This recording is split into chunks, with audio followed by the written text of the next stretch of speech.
Hello, today we're going to make a beautiful Celestine stone spinner ring. Spinner rings are fun because the stone rolls around and you can just use it as a little meditational ring. They're lots of fun. Okay, let's get started. Cut 35 centimeters of copper wire. Wrap the entire length around the ring mandrel on the size you want, leaving two tails at the end for winding around the band.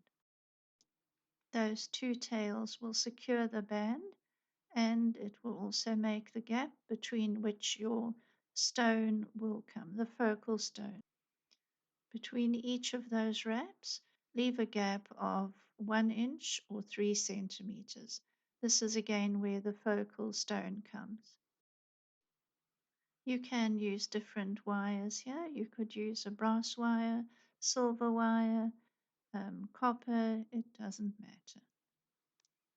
You could also use a different color stone, or if you have a different shape, you could use that. This is open for interpretation as long as it will swivel. You want that stone to spin. You have secured those wires nicely and squeezed them down securely. And now we use the blowtorch to soften that copper, makes it easier to work with. Heat the ring for a few minutes, let's say, no, 1 minute, and then quench in clean water. After that, there will be a bit of fire scale on that copper and clean it up with some steel wool. It will also make it look lovely and vintagey. I like the look. Just clean up the different parts of the band and you'll see it'll look lovely and shiny, but it leaves a few dark shadows which give an interesting look to this ring. Now you're going to open up that gap between the two wound tails. So this is where your focal will come. Pull those wires apart, and then I put the nose of the needle nose pliers in the middle and pull apart in the opposite direction, and it just opens up that gap so easily. This is the fun bit. This is where you thread your stone onto a short length of copper wire. You can use a few pretty spacer beads as well. As long as that stone can spin around, it's fine. A little trick to help you keep those beads on is to put a little piece of press stick, it's just sticky stuff, on the other side. Then they don't all fall on the floor. I've had many stones bounce off onto the floor and it's not fun picking them up. You could also use a little piece of tape, but I find that little blob of press stick is so useful for all sorts of things with making jewelry. Remember when you're making a piece of jewelry that this is fun. Relax, put your creative energies into that ring, and it'll turn out very well.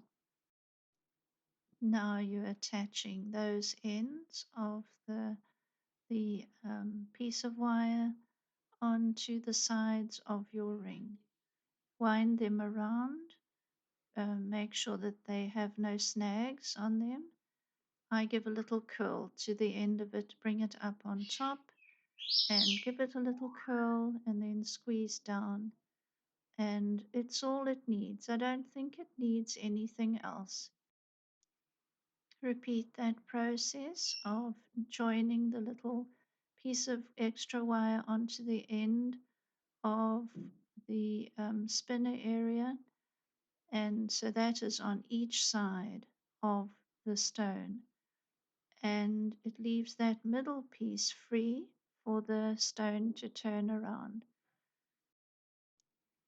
You have put all the good ingredients into making this a very pretty ring.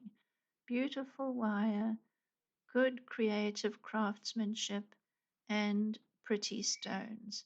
Now, what more could we want to make a really beautiful ring? Make sure that all the ends are secure, squeeze down. There are no snags that can catch on clothing or skin. I love the way this ring has turned out. It's a clean, simple design and looks very majestic. I think it's beautiful. Let me know what you have made in the comments. I'd love to hear about it. Thank you for watching and bye bye.